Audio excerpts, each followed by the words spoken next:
Bang, mungkin sedikit Bang tanggapannya, ini kan lagi huru haranya terkait hak cipta ya. Abang sendiri menanggapinya sebagai musisi mungkin seperti apa sih Bang? Sorry. Ya, gue sih menanggapinya dari sisi gue pribadi ya, maksudnya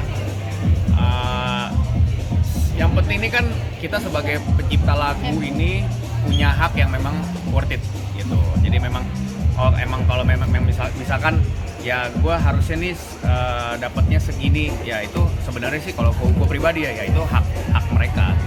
Cuman bagaimana ngerucutinnya ya itu bisa diomongin bareng-bareng harusnya ya gitu, duduk secara baik-baik gitu. Nah sekarang kan yang emang lagi huru haranya kan memang dari kubu A, kubu B gitu, bahkan ada kubu C gitu. Nah itu yang penting sebenarnya tujuannya satu, pengen bagaimana pencipta lagu khususnya benar-benar dihargailah dengan worth it. Oh segini nih gua pendapatannya kayak gitu. Bang, tapi dengan adanya hak cipta ini justru merugikan pencipta lagu sendiri atau gimana sih Bang? Karena menurut dari pengamat musik juga mengatakan kalau kasusnya seperti ini itu justru merugikan pencipta lagunya Bang, karena sebenarnya sih nggak juga sih, maksudnya karena kan sebenarnya sistem kayak gini gue sudah sering membaca dan nonton juga, mengetahui di Eropa pun, di luar negeri, di Amerika pun sudah menjalankan kayak gini udah 10 tahun yang lalu gitu. Gue jadi sedikit tahu lah, apalagi tentang kayak Mas Dhani suka sharing juga kalau di luar negeri begini gini, dan gue punya beberapa temen juga di Australia, drummer pencipta lagu, mereka tuh benar-benar yang memang yang seharusnya gitu.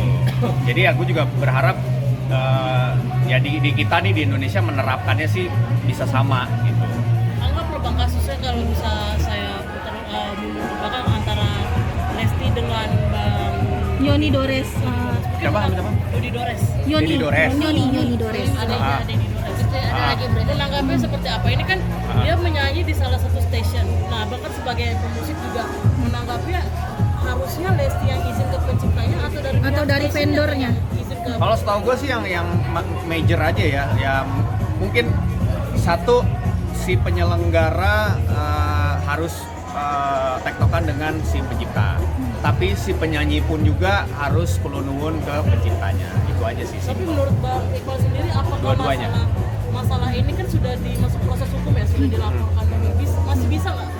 Ya selama nggak usah soal direct license, nggak usah soal royalti, apapun kalau kita selesaikan dengan bisa ngomong duduk bareng baik-baik, gue rasa sangat memungkinkan untuk oke, gitu titik temunya. Kayak tadi gue cerita soal ya ini pengalaman hubungan rumah tangga, apapun kita omongin gitu, duduk bareng baik-baik. Oh dari pihak A maunya begini, dari B gimana? Mungkin negotiable baik-baik gini-gini. Nah pasti ada titik temunya lah. Yang penting ya kalau menurut gue pribadi intinya dua-duanya harus jalanin. Satu etika, moral terus ada gitu, dan secara profesionalnya juga harus dijalanin juga kayak gitu. Tapi ini katanya pihaknya Dedi Dores salah alamat melaporkan Lesti. Salah alamat. Iya, Harusnya melaporkan ke pihak LMK untuk menagih hak royalti, tetapi malah menegur secara personal ke pihak artisnya. Gimana tuh Abang mungkin? Kayak ini ya. Seperti kayak kasusnya Ari Bias dan Agnes Mo. Ya itu sih yang tadi gue bilang, maksudnya mungkin harusnya bukan salah alamat sih, mungkin lebih ke dari dua pihak sih. Walaupun ya tadi memang udah mungkin diatur dengan negara, tapi mungkin secara pencipta lagunya juga gue kayaknya kurang worth it nih dapat sekian. Ya punya hak juga untuk membicarakan personal juga ke pencipta lagunya langsung gitu loh. Jadi emang oh ya lo maunya berapa gini. Intinya duduk bareng lah. Intinya sih. Berarti inti dari Bang Iqbal semua bisa diomongin. Iya sangat. Iya dong. Maksudnya kan gue juga mungkin gue bukan pencipta lagu yang ini ya, tapi gue juga nyiptain lagu. Tapi kalau gue sebagai merasakan mereka ya, yang pertama adalah yuk kita duduk bareng. Guanya juga akan menjemput. Yuk misalkan siapa lo mau pakai lagu gue, ya udah lo gimana? Nanti juga ada jangan segitulah Bang Iqbal gitu. Mungkin kalau gue gitu ya. Nah nanti gue juga akan gimana sih orang lo tiba-tiba komunikasi bagus, tadinya nggak kenal tapi tiba-tiba lo dijemput, ditelepon, ngajakin meeting bareng, duduk bareng, bahkan mungkin ke rumah ngobrol baik-baik.